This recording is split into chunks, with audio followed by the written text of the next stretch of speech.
Good morning to all of you. In our earlier lectures, we had discussed about electrostatics. I had introduced the concept of charge. We had seen that charge produces an electric field in the surrounding area. That electric field exerts a force on other charges. So if you have similar charges, they are repulsed. If they have opposite charges, they are attracted. So we had seen the laws describing electrostatics.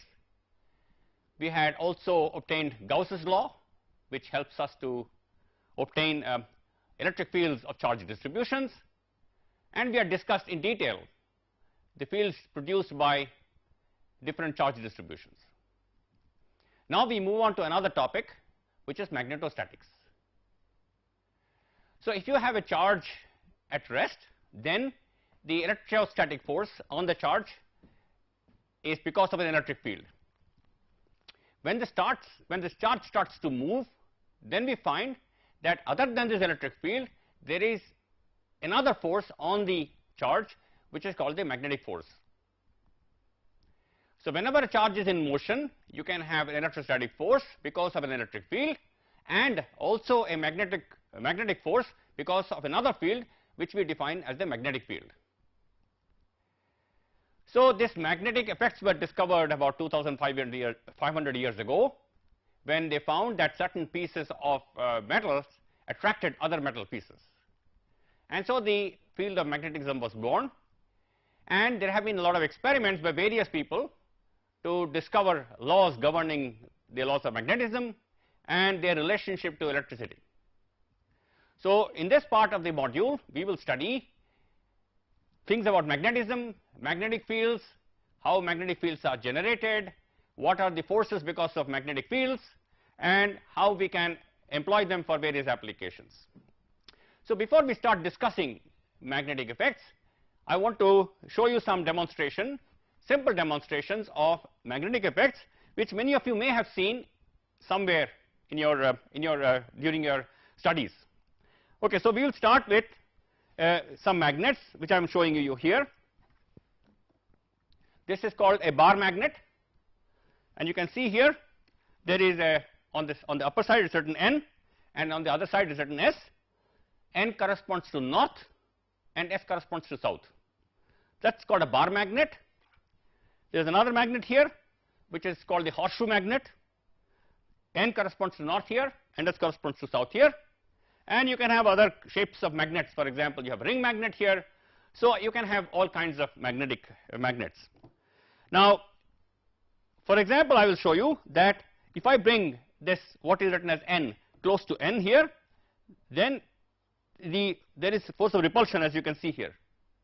If I bring it to the pole marked S, it gets attracted. So just like electrostatic forces, which we had seen as having both repulsive and attractive forces, this N attracts S, but if I bring N close to N, it seems to repel this. So there is a repulsive force and an attractive force in these two cases. You may have seen what we call as the magnetic compass. Here there is a magnetic compass here.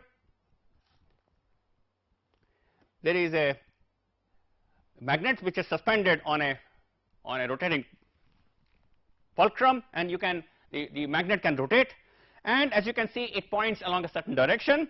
Irrespective of what I do to the system here, when I rotate, the needle always seems to point in one direction, and this is the direction of the magnetic field produced by Earth. So Earth has its own magnetic field, and this magnet gets aligned towards that magnetic field.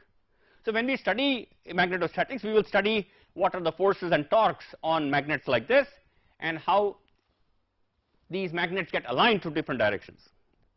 Now, in our early stages of development of electricity and magnetism were considered to be two separate fields. So electricity corresponded to charges, and magnetism was described as fields produced by magnets. Now it was in 1819 when Hans Christian Ørsted, a Danish physicist, who was giving a lecture, and during the lecture he suddenly discovered that magnetic fields are produced by currents. Currents have a magnetic field around them. So just to show you that experiment, I am taking a small battery and I am taking a wire. So what I will do is I will connect the wire to the battery and I will place this near the compass, magnetic compass, and I will show you that this leads to a deflection of the compass. So let me hold the wire close to the magnet here, and if you see the magnetic, see immediately as soon as I connect, the magnetic needle rotates, showing that there is a force, magnetic force on the coil, on the magnetic needle, and that rotates. So this was an experiment which was performed by Hans Christian Ørsted to show that there is a very strong relationship between electricity and magnetism, that currents produce magnetic fields. So what is actually happening, as we will see, is a current propagating through this.